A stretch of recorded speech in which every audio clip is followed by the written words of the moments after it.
मागच्या वेळेलासुद्धा अंधेरीची ज्यावेळेला पोटनिवडणूक झाली त्यावेळेला स्वतः पवारसाहेबांनी त्याच्यामध्ये पुढाकार घेतलेला होता आणि मला असं वाटतं की पवारसाहेबांना सर्वच लोक मानतात आणि त्याच्यामुळे यावेळेलासुद्धा पवारसाहेब निश्चितपणे ही भूमिका घेतील याची आम्हाला खात्री आहे आणि त्याच्यामुळे आम्ही खरं तर आदरणीय मुख्यमंत्री महोदयांचंसुद्धा माझी चर्चा झालेली होती आणि जो निर्णय आम्ही अंधेरीच्या बाबतीत घेतला त्याचप्रमाणे महाविकास आघाडीने सुद्धा पुणे आणि पिंपरी चिंचवडच्या संदर्भात हा निर्णय घ्यावा अशी आमची अपेक्षा आहे आणि एक जे वातावरण महाराष्ट्रामध्ये केलं जातं आहे की विधान परिषदेच्या पोटनिवडणुका आणि विधानसभेच्या पोटनिवडणुका याच्यामध्ये जमीन आसमानाचा फरक असतो. मी स्वतः शिक्षण खात्याचा मंत्री आहे आणि त्याच्यामुळे मला स्वतःला कल्पना आहे की ज्याला मी सांगितलेलं होतं की आम्ही एखाद्या विषयाचा अभ्यास करू आणि त्याच्यावर न्याय देऊ तसं आम्ही जवळजवळ 61,000 शिक्षकांना न्याय दिलेला आहे. त्याच वेळेला हे ज्याला मी घोषणा करत होतो त्याच वेळेला काही विरोधी सदस्यांनी उठून जुन्या पेन्शनच्या बाबतचा विषय काढलेला होता. त्यावेळेला जे उत्तर आदरणीय उपमुख्यमंत्री महोदयांनी दिलेलं होतं ते वित्तमंत्री म्हणून होतं की हा बोजा जो आहे तो 1,10,000 कोटीचा आहे आणि एवढा बोजा शासनाला परवडणार नाही. पण हेच उत्तर आदरणीय अजितदादांनी सुद्धा दिलेलं होतं मागच्या वेळेला ज्यावेळेला ते अर्थमंत्री होते. त्यावेळेला एक पर्टिक्युलर व्हायरल करायची क्लिप आणि लोकांचा गैरसमज करायचा याच्यामधून मिळवलेलं हे यश आहे आणि त्याच्यामुळे यांनी हुरळून जाण्याचं काहीही कारण नाही. कारण याच्यामध्ये जे मतदार असतात हे फक्त शिक्षक असतात आणि म्हणून शिक्षकांच्या या समस्येच्याबद्दल ही समस्या अशी आहे की 2005मध्ये ज्या वेळेला नवीन पेन्शन योजना आली त्याला काही आमचे शिक्षक हे शिक्षक सेवक कॅटेगरीमध्ये होते आणि त्याच्यामुळे या संदर्भात हा थोडासा टेक्निकल मुद्दा होता ज्याच्यावर कोर्टाचा निर्णय हा शासनासारखा झाला आणि ही सुप्रीम कोर्टामध्ये केस पेंडिंग आहे आणि याच्या संदर्भात सुप्रीम कोर्टात केस जरी पेंडिंग असली तरी शासनाने एक समिती नेमली आणि त्या समितीचा अहवालसुद्धा घेतला. ज्याला आपण सहानुभूतीपूर्वक विचार करत असतो त्याला आपण अशा तऱ्हेच्या कमिट्या नेमत असतो आणि त्याच्यावर आपण निर्णयसुद्धा घेत असतो आणि मी सुद्धा स्वतः विधान परिषदेमध्ये बोललेलो होतो की या संदर्भात पुन्हा एकदा आम्ही कमिटीच्या संदर्भातला विषय पडताळून बघू हे सुद्धा बोललेलो होतो. आता आम्ही एवढा मोठा ज्यावेळेला निर्णय शिक्षकांसाठी दिलेला असताना पुन्हा त्याच्यामधून गैरसमज करून घ्यायला खरं तर नको होतं असं मला स्वतःला वाटतं. कारण शिक्षकांना न्याय देणारे हे सरकार आहे त्याच्यामुळे आमच्यामध्ये आणि आमचे जे शिक्षक हे आमचे खरं तर कर्मचारी असतात. हा शिक्षक म्हणजे शासनाचे त्यांना ग्रँट मिळते ते डायरेक्ट कर्मचारी नसले तरी जे माध्यमिक शिक्षक असतात त्यांना 100% ग्रँट ही शासनाकडून दिली जाते. त्या दृष्टीने आम्ही एक चांगला इनिशिएटिव्ह घेतलेला होता परंतु हा चांगला इनिशिएटिव्ह घेतल्यानंतर त्याच्यामध्ये काहीतरी वेगळा विषय काढायचा आणि तो इश्यू संपूर्ण त्या ठिकाणी क्रिएट व्हायचा आणि त्याच्यामधून एखादी गोष्ट घडली तर मग त्याचा वेगळा विचार झाला पाहिजे. कारण ही एक कॅटेगरी आहे ज्याच्यामधून हे मतदान केलं जातं आणि म्हणून एखाद्या विषयाच्या संदर्भात जर निर्णय दिला असेल आणि त्या संदर्भात जर लोकांनी एक गठ्ठा मतदान केलेलं असेल तर ह्याचा थेट संबंध हा इतर निवडणुकांशी किंवा लोकांचं जो एक जनमत असतं त्या संदर्भात आहे असं म्हणणं खरं तर चुकीचं आहे आणि त्याचा थेट ह्या निवडणुकांशी संबंध जोडला गेला जाता कामा नये. या निवडणुका ह्या जनतेमधून लढवल्या जाणाऱ्या निवडणुका आहे आणि त्याच्यामध्ये महाराष्ट्राची जी परंपरा आहे त्या परंपरेचं पालन केलं गेलं पाहिजे असं आम्हाला आणि आमच्या युतीलासुद्धा वाटतं. म्हणजे आमच्या पक्षाला म्हणजे बाळासाहेबांची शिवसेना आणि युतीला वाटतं आणि पवारसाहेब हे कुठल्याही पक्षाच्या पलीकडे जाऊन नेतृत्व करणारं एक नेतृत्व आहे आणि त्याच्यामुळे त्यांना सर्वच लोक मानतात आणि त्यांनीच त्याच्यावर विचार करावा आणि त्यांनी महाविकास आघाडीला या संदर्भातले चर्चा करावी आणि योग्य ते निर्देश द्यावे असं आम्हाला वाटतं. दुसरीकडे मुख्यमंत्री एकनाथ शिंदे यांना आदित्य ठाकरेंनी आव्हान केलेलं आहे हिंमत असेल तर वरळीमधून इलेक्शन लढवून द्या. हे बघा हे काय असतं की शेवटी ते तरुण आहेत. कोण कोणाची कॉन्स्टिट्युएन्सी असते आणि कोणी कुठे निवडून येतात हे प्रत्येक ठिकाणची जनता मुळात ठाण्याची जनता तयारच होणार नाही आणि मी स्वतः मुंबईचा पालकमंत्री आहे. तिथल्या कोळ्यांचे प्रश्न मी बघितलेले आहेत की त्या ठिकाणी एक विशिष्ट पद्धतीची कोलंबी तयार होते आणि ती खडकाळ भागातच तयार होते. त्याच्यासाठी जे त्यांना ॲक्सेस लागतो आणि जी विशिष्ट परिस्थिती लागते ती नव्हती म्हणून पुलाचा स्पॅन वाढवण्याची गरज होती. तो स्पॅनसुद्धा शिंदेसाहेबांनी वाढवला. तुम्ही तुमच्या मतदारांची एवढी सुद्धा काळजी नाही घेतली. आता आम्ही कोळीवाड्यामध्ये पूर्णपणे कायापालट करतो. ज्यावेळेला अर्थसंकल्प बाहेर येईल त्यावेळेला कळेल की आम्ही DPCमधून सुद्धा पैसे दिलेले आहेत आणि महापालिका सुद्धा देते. मग तुम्ही हे का नाही केलं? त्यांची संस्कृती आहे, ती संस्कृतीचं जर खऱ्या अर्थाने प्रमोशन झालं तर एक मोठी गर्दी पर्यटकांची ही मुंबईकडे वळू शकते. मग तुम्ही हे का नाही केलं? उगाच काहीतरी आव्हानं देत जायची, लोकांची दिशाभूल करायचं, हे त्यांनी थांबवलं पाहिजे आणि आपल्या मतदारसंघामध्ये तरी आलं पाहिजे. आता सत्ता गेल्यानंतर तरी ते येत आहेत, नाहीतर एकदाही आपल्या मतदारसंघाकडे सुद्धा ते फिरकत नव्हते.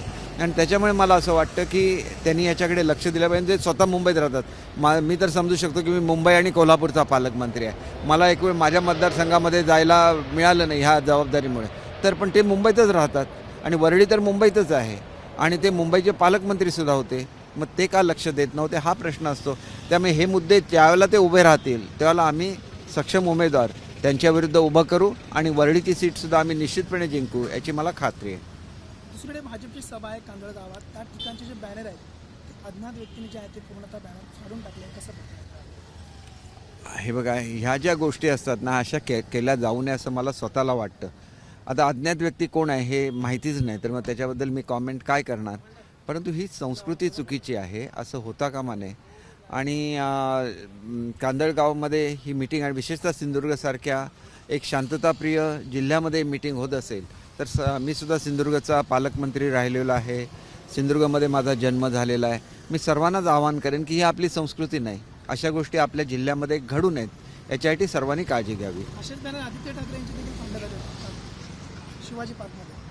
शिवाजी पार्कमध्ये जर कोणी अज्ञाताने फाडलेले असतील तर त्यांनासुद्धा मी हेच सांगेन की बॅनर फाडून कोणाला कमी करता येत नाही, कोण मोठं होत नाही, त्याच्यातून कडवटपणा निर्माण होतो आणि त्याच्यामुळे एक राजकीय विरोधक किंवा आम्ही आता वेगवेगळ्या ठिकाणी आहोत म्हणून आदित्यजीने उपस्थित केलेल्या प्रश्नांची मी उत्तरं देईन, परंतु मी व्यक्तिगत टीका त्यांच्यावर कधीही केलेली नाही आहे, हे लक्षात घेतलं पाहिजे.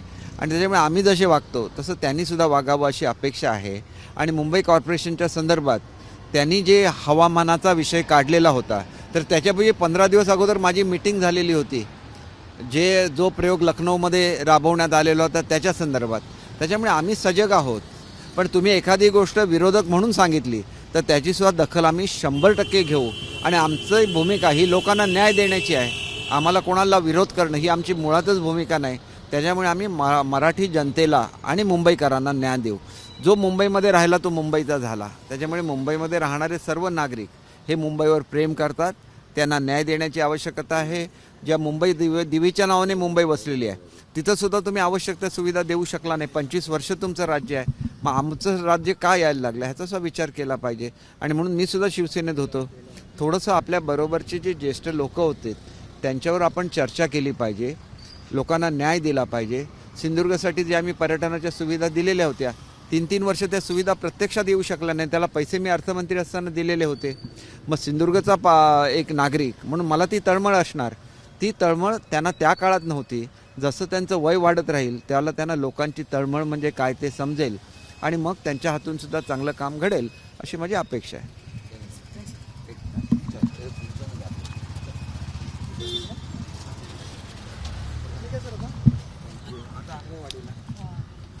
आज जत्रा असते ना आमच्याकडे.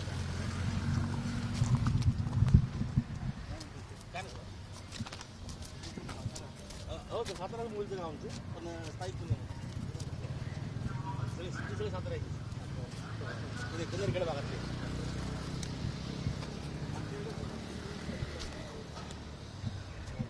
सर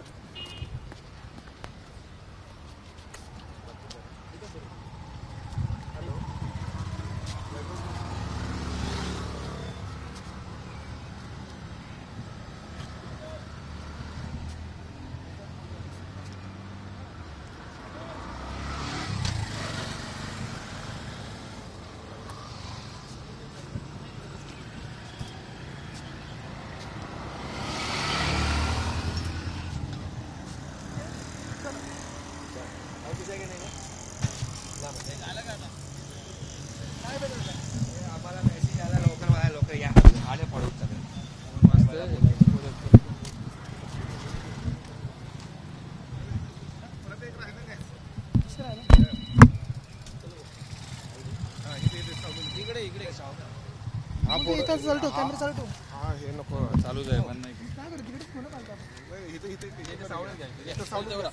वापस वापस एक बाइट हो रहा है, वापस एक बाइट हो रहा है, वापस एक और में डालो।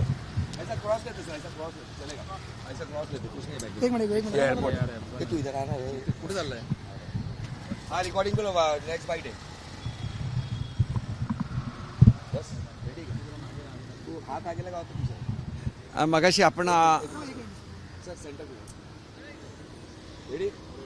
आपण मला एक प्रश्न विचारलेला होता की शिंदे साहेबांनी वरळीत येऊन निवडणूक लढवून दाखवावी असं आव्हान केलं. त्या संदर्भात मला आणि एक गोष्ट निश्चितपणे सांगावीशी वाटते की शिंदे साहेबांना कधीही निवडून येण्यासाठी आपल्या मतदारसंघातल्या 2-2 लोकांना MLC करायला लागलं नाही. दुसऱ्या लोकांना आपल्या पक्षामध्ये घेऊन त्यांच्या मतं आपल्या मतामध्ये ॲड करायला लागली नाही. हे शिंदे साहेबांचं वैशिष्ट्य आहे. शिंदे साहेब हे तळागाळातून काम करून मोठे झालेले कार्यकर्ते आहेत आणि त्याच्यामुळे तळागाळातून काम कसं करतात हे अगोदर शिकलं पाहिजे. नाहीतर मग अशी पाळी येते की अनेक लोकांना एकत्र करायचं, त्यांची मतं घ्यायची आणि ही मतं आपली आहेत असं भासवायचं. अशी पाळी शिंदे साहेबांवर कधी आलेली नाहीत. ते एक लोकनेता आहेत, लोकांमधला कार्यकर्ता आहेत आणि त्याच्यामुळे ते कार्यकर्त्याच्या भूमिकेत असतात, ते नेत्याच्या भूमिकेत कधीच गेले नाही. आजसुद्धा एखादा मनुष्य आजारी असेल तर त्या माणसाचं हॉस्पिटलमध्ये ॲडमिट करण्यापासून तो बरा झाल्यानंतर घरी गेला की नाही याची काळजी घेणारे ह्याला शिंदेसाहेब म्हणतात. आपला वाढदिवस साजरा करणारे कितीतरी लोक असतात, परंतु आपला वाढदिवस 100 अशा मुलांच्या बरोबर की ज्यांच्या हृदयाला छिद्र आहेत, त्यांचे वॉल खराब झालेले आहेत, अशा मुलांना चांगलं करून आपला वाढदिवस साजरा करणाऱ्या माणसाच्या मनामध्ये खऱ्या अर्थाने जनतेबद्दल प्रेम असतं आणि तेच लोक जनतेच्या हृदयावर राज्य करू शकतात. ही वस्तुस्थिती आहे आणि म्हणून मुख्यमंत्री झाल्यानंतर महाराष्ट्रातल्या लोकांचं त्यांना असलेला पाठिंबा बघा. रस्त्यावर लोक उभी असतात, त्यांचं स्वागत करायला उभी असतात. ज्यावेळेला एखादा मनुष्य आजारी असतो त्याला त्यांना शिंदेसाहेबांची आठवण होते आणि म्हणून जे तुम्ही करू शकला नाही ते मुंबईच्या घराघरापर्यंत दवाखाना पोचवायचं काम हे शिंदेसाहेबांनी केलेलं आहे आणि म्हणून सदहृदय माणसाला जपायचं असतं. आपल्याला जे देवाने देणगी दिली आणि साथीदार दिले त्या साथीदारांना तुम्ही जपलं असतं तरी ही पाळी तुमच्यावर आली नसती. एवढंच मला सांगायचं आहे.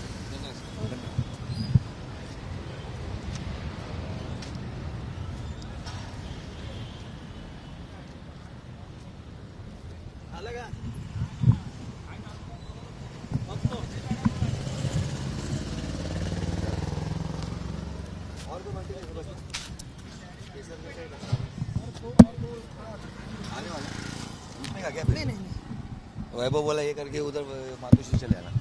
मातोश्री भी बहुत गड़बड़ है हाँ, इसके तो उधर चलो। मैं भी आ रहा हूँ उधर ही आ रहा हूँ। हाँ ये दुकान बंद, हमारी दुकान बंद बंद। एक बाइट हो गया, गड़बड़ गड़बड़ में आया नहीं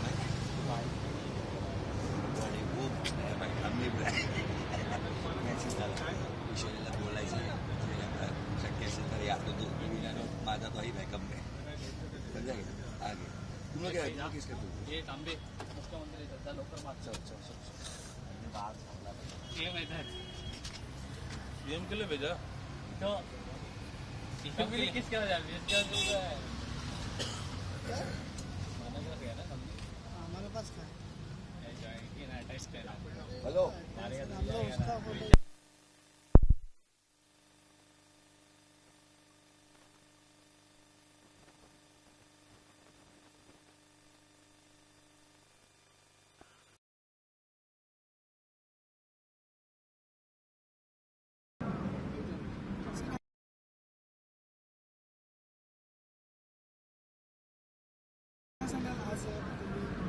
काय विषय काय एक गोष्ट अशी आहे की पुणे आणि पिंपरी चिंचवड दोन्ही पोटनिवडणुका या ठिकाणी लागलेल्या आहेत आणि ही महाराष्ट्राची परंपरा राहिलेली आहे की ज्यावेळेला पोटनिवडणुका होतात त्यावेळेला जर त्यांच्या कुटुंबातल्या व्यक्ती उभ्या असल्या तर त्या ठिकाणी बिनविरोध निवडणूक केली जाते.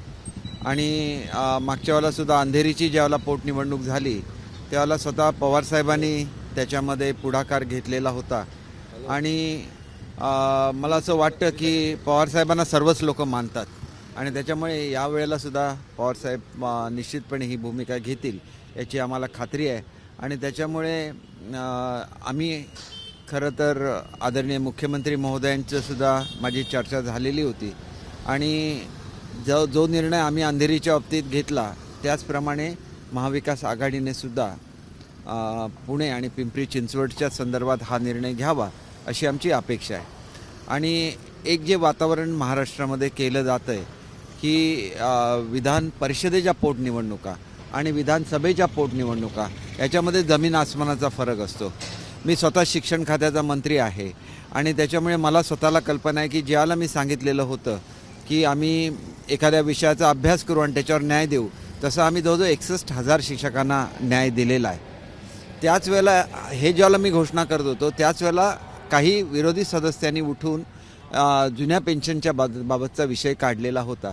त्यावेळेला जे उत्तर आदरणीय उपमुख्यमंत्री महोदयांनी दिलेलं होतं ते वित्तमंत्री म्हणून होतं की हा बोजा जो आहे तो 1,10,000 कोटीचा आहे आणि एवढा बोजा शासनाला परवडणार नाही. पण हेच उत्तर आदरणीय अजितदादांनी सुद्धा दिलेलं होतं मागच्या वेळेला ज्यावेळेला ते अर्थमंत्री होते. त्यावेळेला एक पर्टिक्युलर व्हायरल करायची क्लिप आणि लोकांचा गैरसमज करायचा, याच्यामधून मिळवलेलं हे यश आहे आणि त्याच्यामुळे यांनी हुरळून जाण्याचं काहीही कारण नाही. कारण याच्यामध्ये जे मतदार असतात हे फक्त शिक्षक असतात आणि म्हणून शिक्षकांच्या या समस्येच्याबद्दल ही समस्या अशी आहे की 2005मध्ये ज्यावेळेला नवीन पेन्शन योजना आली त्याला काही आमचे शिक्षक हे शिक्षक सेवक कॅटेगरीमध्ये होते आणि त्याच्यामुळे या संदर्भात हा थोडासा टेक्निकल मुद्दा होता ज्याच्यावर कोर्टाचा निर्णय हा शासनासारखा झाला आणि ही सुप्रीम कोर्टामध्ये केस पेंडिंग आहे. आणि याच्या संदर्भात सुप्रीम कोर्टात केस जरी पेंडिंग असली तरी शासनाने एक समिती नेमली आणि त्या समितीचा अहवालसुद्धा घेतला. ज्याला आपण सहानुभूतीपूर्वक विचार करत असतो त्याला आपण अशा तऱ्हेच्या कमिट्या नेमत असतो आणि त्याच्यावर आपण निर्णयसुद्धा घेत असतो. आणि मी सुद्धा स्वतः विधान परिषदेमध्ये बोललेलो होतो की या संदर्भात पुन्हा एकदा आम्ही कमिटीच्या संदर्भातला विषय पडताळून बघू हे सुद्धा बोललेलो होतो. आता आम्ही एवढा मोठा ज्यावेळेला निर्णय शिक्षकांसाठी दिलेला असताना पुन्हा त्याच्यामधून गैरसमज करून घ्यायला खरं तर नको होतं असं मला स्वतःला वाटतं. कारण शिक्षकांना न्याय देणारे हे सरकार आहे. त्याच्यामुळे आमच्यामध्ये आणि आमचे जे शिक्षक हे आमचे खरं तर कर्मचारी असतात. हा शिक्षक म्हणजे शासनाचे त्यांना ग्रँट मिळते, ते डायरेक्ट कर्मचारी नसले तरी जे माध्यमिक शिक्षक असतात त्यांना 100% ग्रँट ही शासनाकडून दिली जाते. त्या दृष्टीने आम्ही एक चांगला इनिशिएटिव्ह घेतलेला होता.